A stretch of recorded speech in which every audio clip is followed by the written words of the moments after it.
Admiral Juan Park stood at the large window of the orbital station, watching Earth rotate slowly below. The blue-green planet seemed so peaceful from up here. No one down there knew what was about to happen. "Admiral, they're arriving," said Lieutenant Minho beside her. Park nodded, her face carefully neutral. "Let's not keep our guests waiting." The meeting room featured a circular table with the Earth flag prominently displayed. The human diplomats were already seated when Park entered. She took her place at the back of the room, where she could observe without being noticed. The doors slid open. The alien representatives entered, 3 Valkyrie and 2 Mizone diplomats. The Valkyrie moved with surprising grace despite their massive crystalline exoskeletons that reflected the room's lights in dazzling patterns. Beside them, the Mizone floated just above the floor, their tentacles swaying gently as they propelled themselves forward. "We welcome the representatives of the Galactic Concord," said Foreign Secretary Juno, rising to greet them. "Earth is honored by your presence." The lead Valkyrie made a sound like grinding glass, their version of a polite acknowledgement. "The Concord has reviewed your petition for membership," it said through a translator device. "We have reached a decision." Park noticed how the human diplomats leaned forward, expressions hopeful. The charade was well practiced. Every person in this room knew what the aliens would say. They had been preparing for this moment for decades. "Earth may join the Concord," the Valkyrie announced. "With conditions." "We would be grateful to hear them," Juno replied. The Mizone diplomat floated forward, its skin shifting through shades of blue. "Your military capabilities must be reduced. Your weapons are primitive, but potentially disruptive to regional peace." "Disruptive?" Juno asked, feigning confusion. "Your reliance on nuclear weapons and your pattern of conflicts troubles many council members," the Mizone explained. "You must reduce your armed forces by 60% before full membership." Park kept her face expressionless, though inside she was smiling. The aliens saw exactly what humanity wanted them to see, a species still figuring out how to work together, barely capable of reaching their own moon without tremendous effort. They had no idea about the shipyards hidden in Jupiter's clouds, the quantum technology reverse-engineered from a crashed scout ship found in Antarctica 70 years ago, or the fleet of warships that had never appeared in any official record. "We understand," Juno said with appropriate humility. "Earth will consider these terms carefully." The meeting continued for another hour before the aliens departed. Once they were gone, Foreign Secretary Juno approached Park.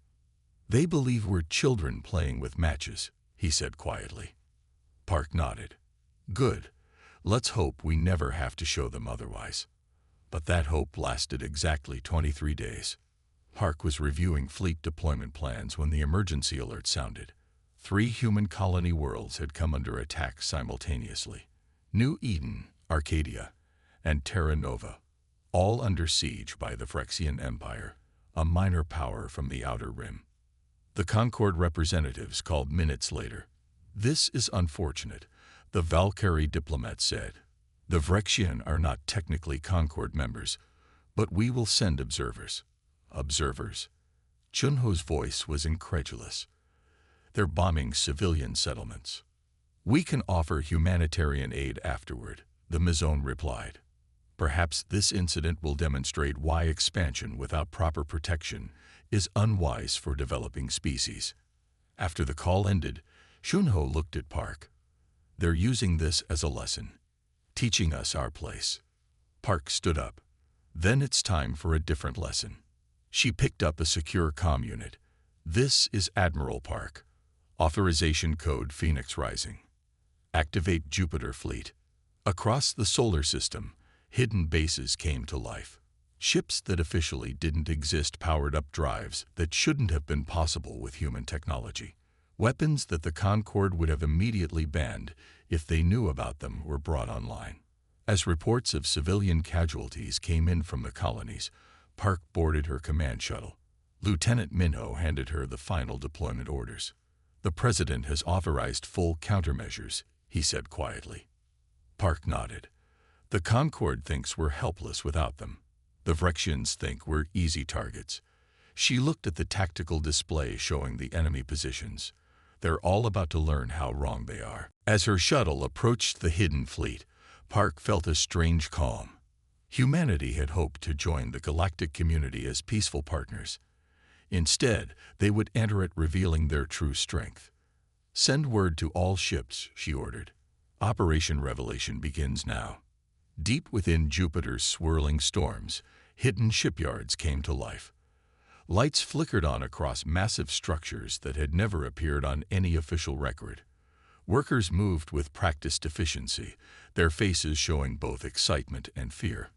This day had always been a possibility, but few had truly believed it would come. Captain Do-Yeon Kim walked through the final security checkpoint toward his ship. The ESS Thermopylae waited ahead, its dark hull absorbing the light around it. Unlike the bulky transport vessels that Earth showed to alien visitors, this was a true warship. Sleek, deadly, and packed with technology that would shock the galactic Concorde. "Captain on deck," announced First Officer Jia as Kim stepped onto the bridge. The crew stood at attention. Kim nodded at them, feeling the weight of the moment. "At ease. Status report." "All systems green," Jia replied. "Quantum drive at full capacity. Weapons systems online. We're ready." Kim took his command chair, running his hand along the smooth control panel. The ship felt alive under his touch, humming with energy.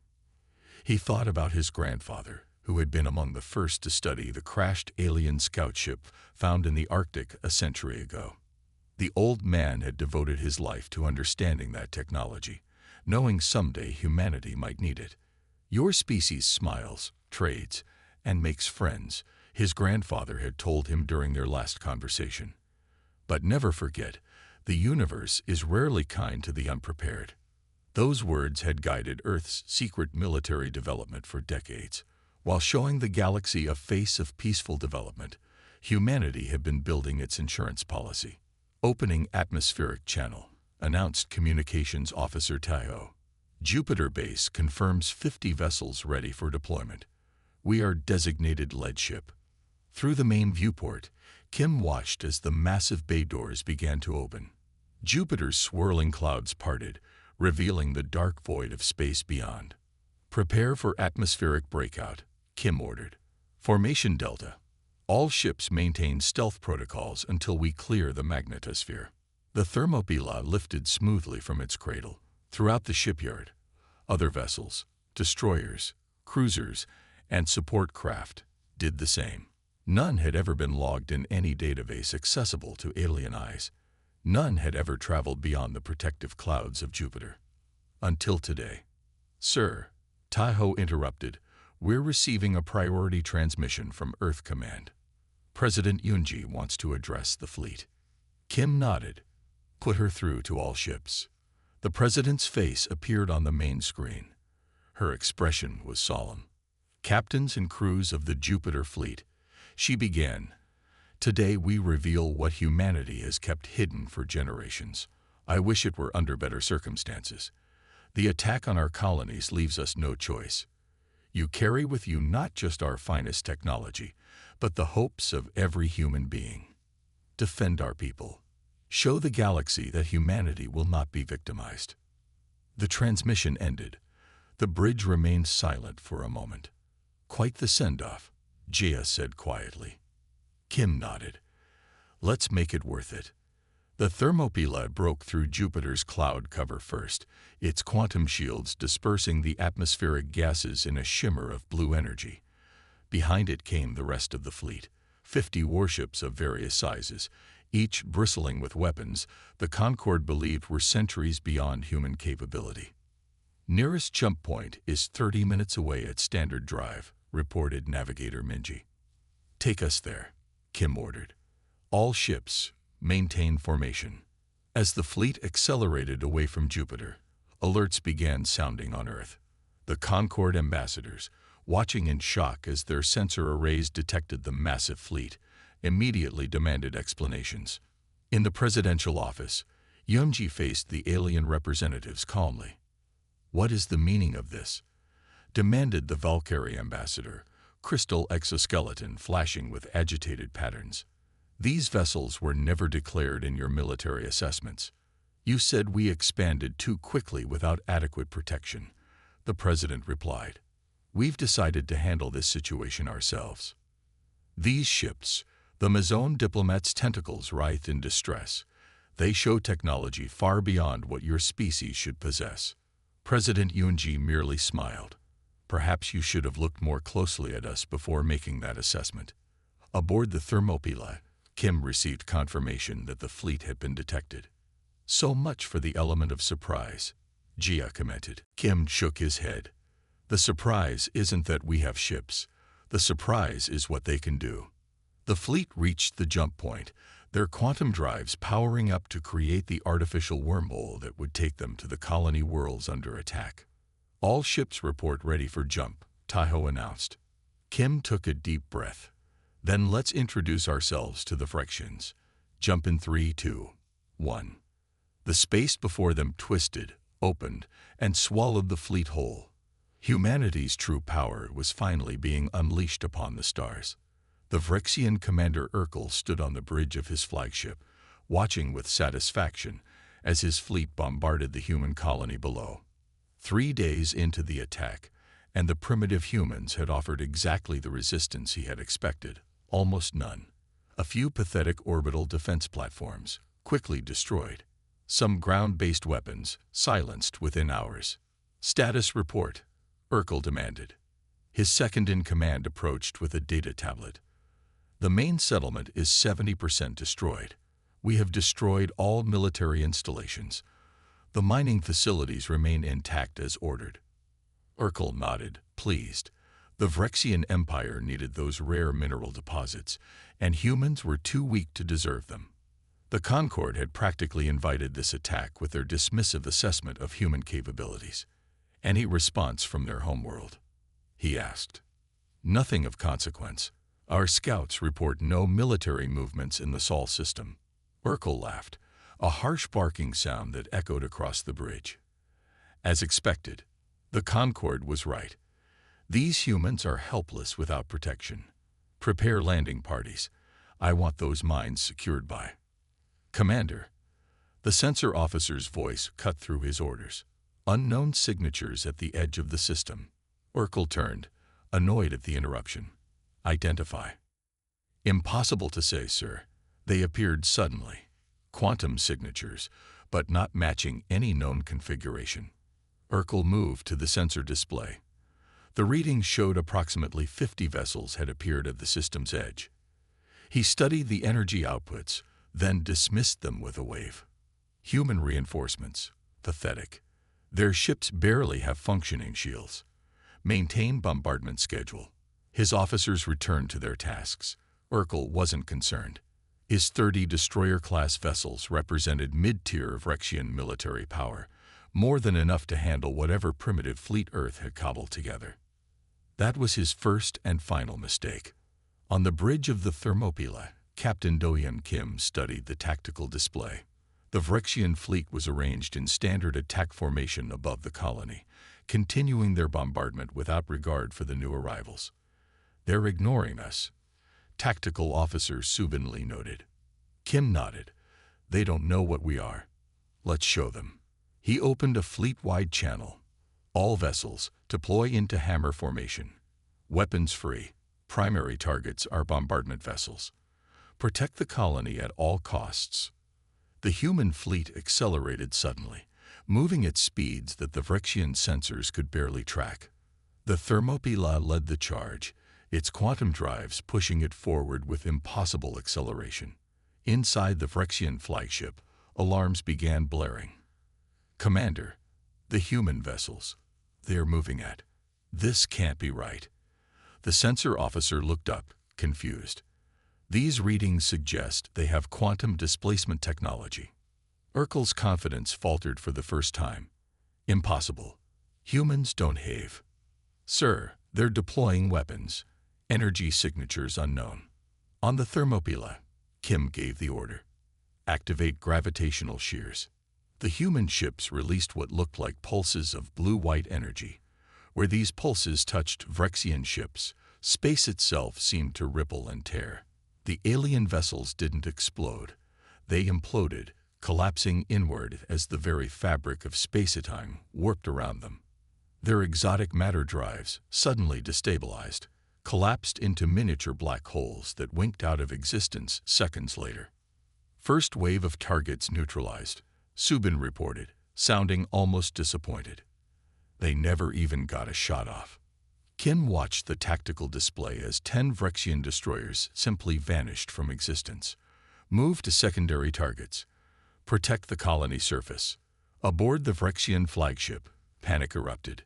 Commander Urkel stared in disbelief as a third of his fleet disappeared in less than a minute. "What is happening?" he demanded. "What weapons are these?" "Unknown, sir. They're manipulating gravity somehow, warping space around our ships." "Evasive maneuvers.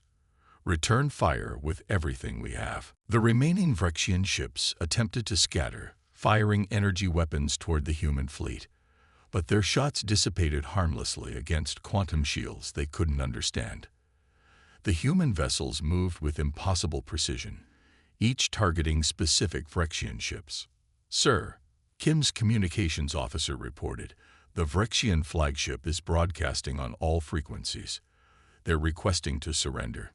Kim's expression remained cold. "Tell them we accept their surrender. All Vrexian personnel are to board escape pods immediately. Their ships will be scuttled." Across the Tav Ceti system, the pattern was clear. Of 30 Vrexian destroyers, 25 had been completely destroyed. The remaining 5 were powered down, their crews evacuating in terror. Similar reports came in from the other attacked colonies. The human response had been coordinated across 3 star systems. In each location, the Vrexian forces had encountered the same devastating weapons and tactics. As Kim watched the escape pods launch from the Vrexian flagship, he thought about what this moment meant. Humanity had revealed itself, not as the primitive species the galaxy believed them to be, but as something far more dangerous. A civilization that had learned the hard way to prepare for the worst while hoping for the best. "Send word to Earth," Kim ordered. Operation Revelation complete. All colonies secured. Humanity's true military doctrine was now revealed to the galaxy. Overwhelming force deployed with surgical precision, and the wisdom to know when to stop. The Grand Assembly Hall of the Galactic Concord buzzed with nervous energy. Representatives from 200 species filled the circular chamber, their voices creating a storm of sounds, clicks, whistles, rumbles, and speech. At the center stood the raised platform where the High Council sat, 12 ancient species who had guided the Concord for millennia. Admiral Juan Park waited in the antechamber, her dress uniform crisp and formal. Beside her stood Captain Do-Yeon Kim and President Yoonji. None of them spoke. The footage they carried would do all the necessary talking. "They have called for sanctions before we even speak," President Yoonji said quietly. Park nodded. "They're afraid. Fear makes people do stupid things." "Are humans ready for this?" Kim asked. "We've hidden for so long." "We're not hiding anymore," Park replied simply. The doors opened. A Concord aide, a tall insect-like being, motioned them forward. "The assembly will hear Earth's representatives now." They walked into the chamber together. The noise died immediately. Hundreds of alien eyes followed their movement toward the central speaking platform. The Mizone ambassador spoke first, his tentacles rippling with agitation. "The assembly has been deceived. Humanity claimed primitive technology while secretly building weapons of mass destruction." Murmurs of agreement rippled through the chamber. The Valkyrie representative rose next, crystalline body glittering under the lights. "We propose immediate sanctions against Earth. Their fleet must be surrendered to Concord control. Their technology must be contained." More voices joined in support. The High Council observed silently. President Yoonji stepped forward to speak, but Admiral Park gently touched her arm. This was a military matter now. The president nodded and stepped back. Park moved to the center of the platform. Unlike many military leaders who relied on volume and force, she spoke quietly, making the assembly strain to hear her words. For thousands of years, your civilizations have treated newcomers as either pawns or protectorates, she began. You see us as children playing with dangerous toys. You demanded we disarm while offering protection you couldn't guarantee. She activated a small device. Above the platform, a holographic display flickered to life, showing the battle in the Ta City system. This is what happened when the Phyrexian Empire attacked our colonies, Park continued. Where was the Concord's protection then? Your ambassadors offered observers and suggested we had expanded too quickly. The assembly watched in stunned silence as the footage showed Phyrexian ships, considered mid-tier threats by Concord standards, being systematically dismantled by human technology. The gravitational shears tore apart vessel after vessel without giving them a chance to respond. These weapons, the Pholox representative gasped, they manipulate space-time itself. Impossible for such a young species, another voice called out. Park shut off the display. We kept these capabilities secret because history taught us caution. We watched how the Concord treated other emerging civilizations, how you demanded they limit their military power, then failed to protect them when threats emerge. She looked directly at the High Council now. The Phyrexian attack proved our caution was justified. The Mizone ambassador floated forward angrily. You deceived the Concord. You broke our most sacred laws of disclosure. Laws designed to keep emerging species dependent on your protection, Park countered. A protection that proves remarkably absent when actually needed. The chamber erupted in angry shouts and denials. Park stood calmly in the center, waiting for the noise to subside. When it finally did, she continued, Humanity doesn't seek dominance. We don't want your territories or resources. We seek partnership. Her voice grew stronger. But true partnership requires respect, not patronization. She gestured to Captain Kim. The captain who led our fleet could have destroyed every Phyrexian ship. Instead, he accepted their surrender and spared thousands of lives. That restraint, the choice not to use power when you have it, that is humanity's true strength. The silence that followed was deafening. The entire assembly seemed to hold its breath. Finally, the eldest member of the High Council, a zenith whose species had traveled the stars for 1,000,000 years, leaned forward. In my 10,000 years in this chamber, the ancient being said, its voice like rustling leaves, I have seen many civilizations rise. Some choose conquest, some isolation. What does humanity choose? Hark looked at the president, who stepped forward to answer. We choose to be part of this community, President Yunji said simply, but as equals, not as children. We will not surrender our fleet. We will not dismantle our defenses, but we offer our hand in friendship to any who will take it. As they left the chamber, Park knew that nothing would be the same again. The balance of power had shifted visibly, irrevocably. Humanity had stepped onto the galactic stage, not as supplicants, but as a force to be reckoned with.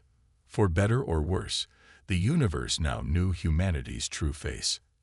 Admiral Do-Hyun Kim stood on the observation deck of the newly built Concord Joint Command Station. Through the massive window, he watched ships from a dozen species moving in perfect formation. 6 months had passed since the Jupiter revelation, and everything had changed. Impressive, isn't it? Admiral Park said, joining him at the window. Kim nodded. The Valkyrie battlecruisers are adapting well to our joint maneuvers. They're practical, Park replied. Once they saw our true capabilities, they were the first to accept the new reality. Below them, the gleaming ships continued their dance. Human vessels flew alongside alien craft that, until recently, would have considered them primitives barely worth noticing. Now they practiced together as equals. The Mizone delegation is arriving today, Park mentioned. They finally agreed to join the Sentinel Protocol. Kim smiled slightly. It only took them 6 months to swallow their pride. Pride is a stubborn thing, Park said. Finding out a child species had technology that surpassed yours in certain domains, it's not easy to accept. The Sentinel Protocol had been Earth's first initiative after joining the Concord as a full member. It established a mutual defense agreement specifically designed to protect developing civilizations from exploitation or attack. Already, 37 species had signed on, with the Mizone becoming the 38th today. Admiral Kim, you're needed in Conference Room 1. A voice announced over the comm. The Mizone delegation is ready to begin the signing ceremony. Kim straightened his uniform. So much had changed since he had commanded the Thermopylae. Now an admiral, he had become the face of human military power throughout the galaxy, respected, even feared, but not hated. That distinction mattered to him. In the conference room, representatives from a dozen species waited. The Mizone ambassador floated at the head of his delegation, tentacles arranged in a formal pattern indicating respect, something they had never shown humans before. Admiral Kim, the Mizone greeted him. We are prepared to join your Sentinel protocol. We welcome your participation, Kim replied simply. As the formal documents were exchanged, Kim reflected on how differently things might have gone. Humanity could have used their hidden fleet to demand concessions, to take territory, to force technology exchanges. Many in the military had argued for exactly that. But President Kang had been firm. Humanity would reveal its strength, but also its wisdom. After the ceremony, Kim found himself alone with the Mizone ambassador. I must confess, the alien said, its skin shifting through thoughtful patterns of blue and green. Many in the Concord expected your species to behave differently after revealing your true capabilities. How so? Kim asked, though he knew the answer. Historically, when a species discovers it possesses superior firepower, expansion and domination follow. The ambassador's tentacles moved in what Kim had learned was a gesture of puzzlement. Yet you established the Sentinel Protocol instead. You offer protection to species who can give you nothing in return. Kim looked out at the stars. We remember what it was like to be alone in the dark, Ambassador. To look up at the stars and wonder if anyone would help us if trouble came. We built our ships because we had to assume the answer was no. And now we can be the help we once hoped for, Kim said simply. Later that day, Kim attended the full Concord Assembly with President Kang. The hall fell silent as the human president took the podium. Unlike 6 months ago, the silence now was one of respect, not shock. The strength of any community, President Kang said, her voice carrying across the vast chamber, is measured not by how it treats its powerful members, but by how it protects its vulnerable ones. We remember being alone in the dark. We remember preparing for the worst while hoping for the best. Now that we have stepped into the light, we intend to ensure it shines on everyone equally. As applause filled the chamber, Kim caught Park's eye across the room. They both knew the truth. Humanity had been underestimated for the first and last time. The true nature of human military power wasn't just in their gravitational shears or quantum drives. It was in their restraint, in their choice to use power to protect rather than dominate, and in the implicit understanding throughout the galaxy that such restraint was a choice, not a necessity. 6 months after revealing their hidden fleet, humans had changed the course of galactic politics not through force, but through the power of example. The Pax Humana, as some called it, had begun, not as an empire, but as a promise. A promise that no developing civilization would ever again have to face the darkness alone.